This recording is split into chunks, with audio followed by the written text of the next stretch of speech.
Hi guys, Dr. Sandra Lee here. You also know me as Dr. Pimple Popper. This woman has a keloid that is dangling off of her ear like a grape or a plum.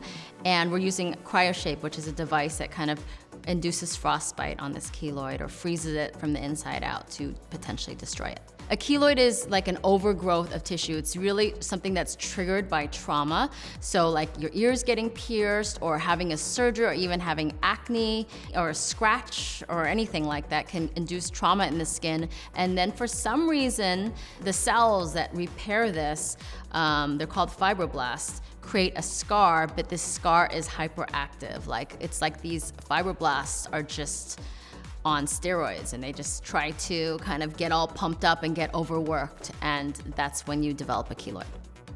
It's very frustrating to remove a keloid because once you remove it, if you try to excise it, whatever scar you make, which is longer than the keloid itself, can develop into a keloid, so you can get a bigger keloid. So I'm injecting it into the keloid. This is steroid. And you can, after it turns it white, because I'm trying to inject it into it to see if that won't help to decrease it too. By injecting this steroid, you're telling all these fibroblasts, these cells that are really revved up right now, to just settle down, to just calm down and not be so excited. So sometimes that does really well, and it makes these cells just kind of shrink down and makes the keloid really soft and less noticeable. And it can take multiple treatments, and sometimes it just doesn't work so well either. One of the ways in which we remove keloids is by actually trying to freeze the cells like you would a wart. You use like that liquid nitrogen canister and we freeze it with liquid nitrogen. This is kind of a unique way to treat a keloid because it's an entire, sort of like a grape that is an entire keloid. So by inserting this kind of cannula within the center of a keloid, we freeze it from the inside out. Not hurting you, right? I don't feel it. Good. They're really inserted pretty easily too. So we connect that to a liquid nitrogen canister. Now we're gonna just turn it on.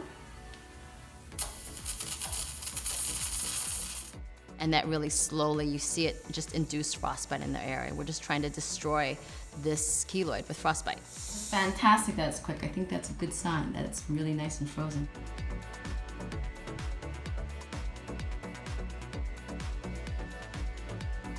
Look at that little cute little ice cube on you. It is white.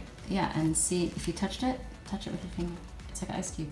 So once we freeze this keloid, it doesn't really look like it's changed at all, right? Well, what happens is it really kind of gets angry, it gets swollen. Imagine if you had frostbite on your toe, what would happen afterwards? It turns black, and eventually it should fall off. It can take a while for a keloid like this to fall off, but hopefully hers falls off pretty soon.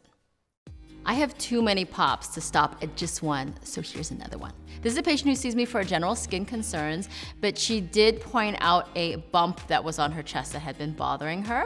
Immediately when I saw it, I recognized it as a cyst that really had an open punctum, we call it, that opening to the surface of the skin, so it looked a lot like a little evil eye.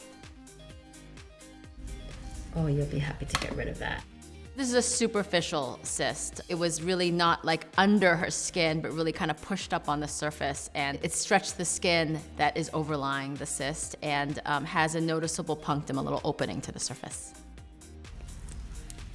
So it's like a little sac under there. I do believe so. If I gotta get that whole little thing out of there. This type of cyst is easier to remove because it's something that I can get my fingers around and squeeze, and we know that I'm not really probing around any deeper structures under there, so it's pretty safe to remove. I don't care how many times I do this, it never gets old, and I'm always surprised. So thank you for watching.